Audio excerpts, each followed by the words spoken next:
As each day brought us new and exciting adventures, this day would be the biggest and the best.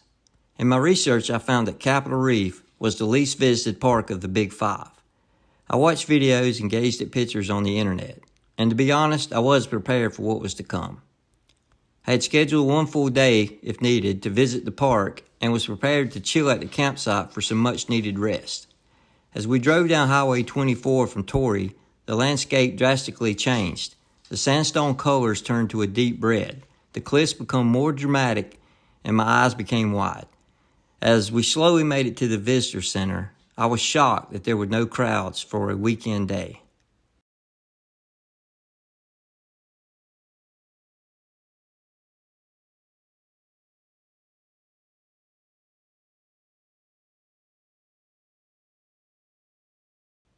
The first section of the park was in the Fruita area.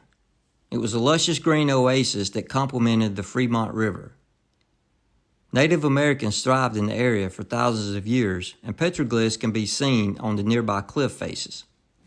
The Mormons settled in the area around 1880. These settlers were self-sufficient and isolated from civilization, which spared them during the Great Depression. Structures still remain, like the Fruita Barn, the Fruita Schoolhouse, and the Gifford Homestead.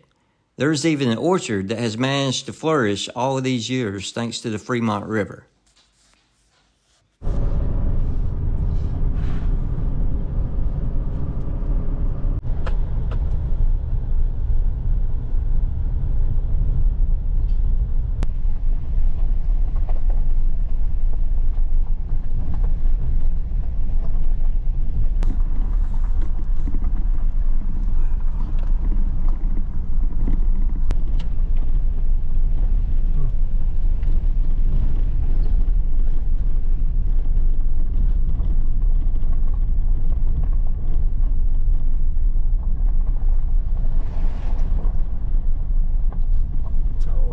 So cool.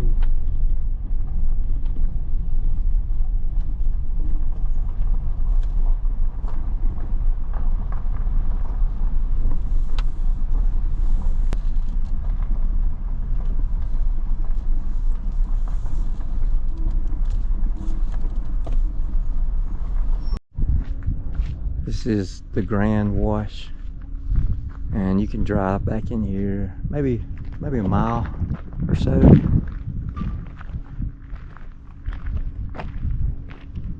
This trailhead to the Narrows.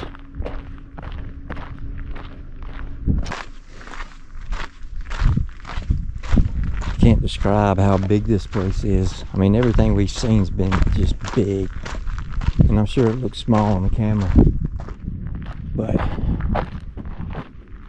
Capitol Reef seems to be a combination of Bryce and Zion. This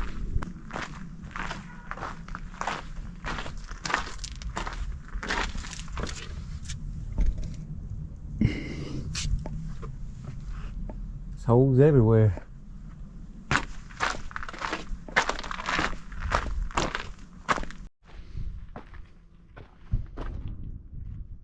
Cool.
ranch or something.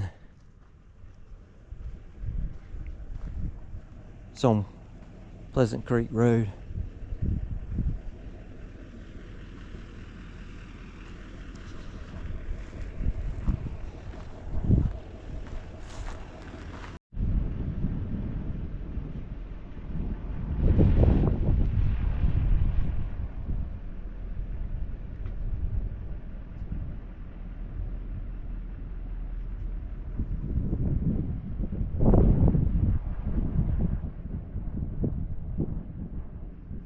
Four-wheel drive required.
Looks like it.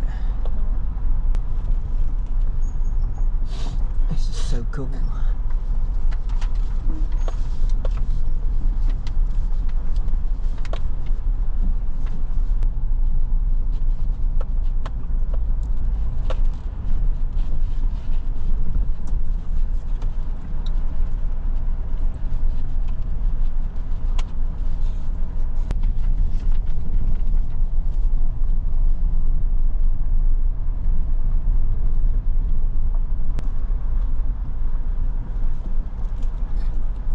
Part right here.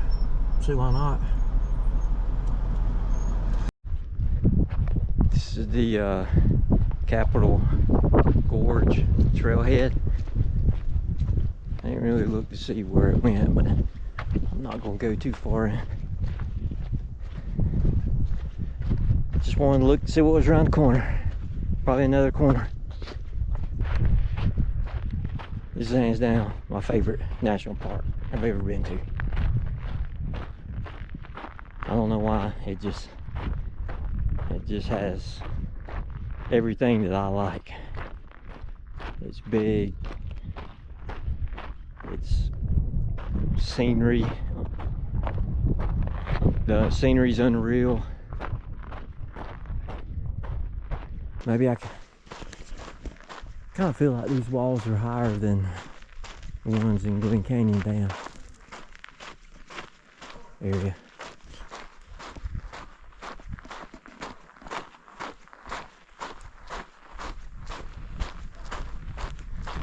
I'm not on the trail, just walking down the wash.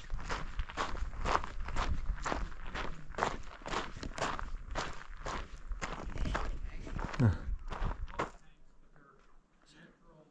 says 1921.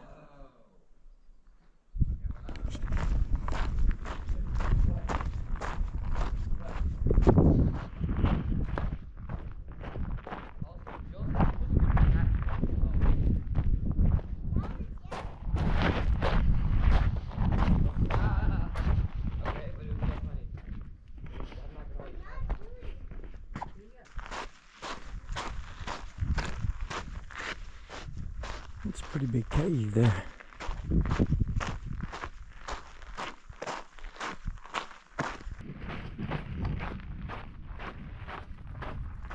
It's definitely one of those places that you just have to visit because the camera doesn't show the depth.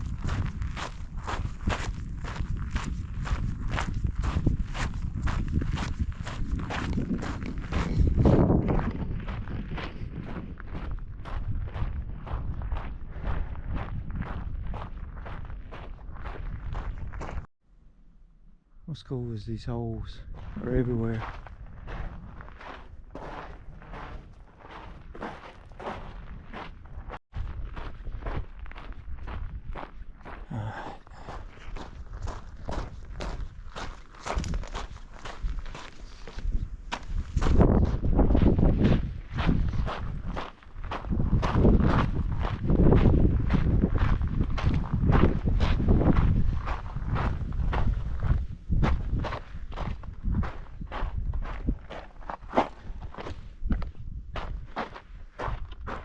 I wonder if this is a fault line.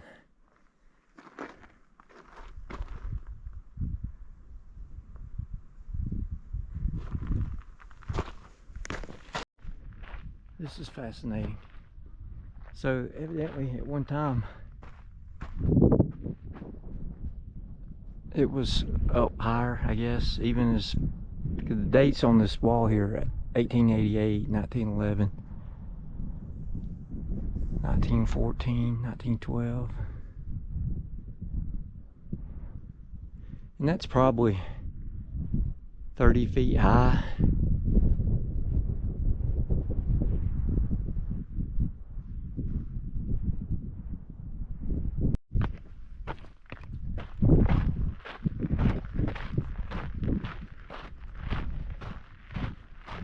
It's kind of odd because this is like an intersection.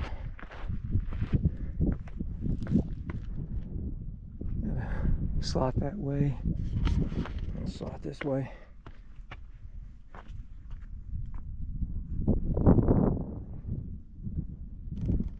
And it just changes color, gets into more of a sand color.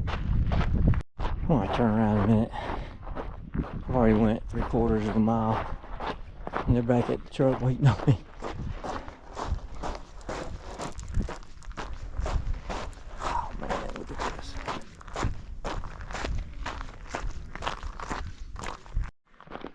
These long straightaways are awesome.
Capitol Reef made a lasting impression on me, and I was trying to soak it all in as the day started to come to an end. I knew I had to come back the next morning for a hike. The question was where, and I spent the rest of the night trying to figure it out. Do I go to Chimney Rock, Hickman Bridge, Cassidy Arch, or Navajo Knobs? There were so many options, and I could only choose one. I decided to hike Chimney Rock, and it was one of my top 5 hikes ever. The video I made of the hike was amazing, and I hope you can check it out and see the beauty that Capitol Reef has to offer. The time that we had in Capitol Reef was not enough. This is a place you can easily spend 3 to 4 days in. As our trip seemed to be at a peak, we still had more places to visit. So stay tuned and see the other fascinating gifts that Utah has to offer. Thanks for watching.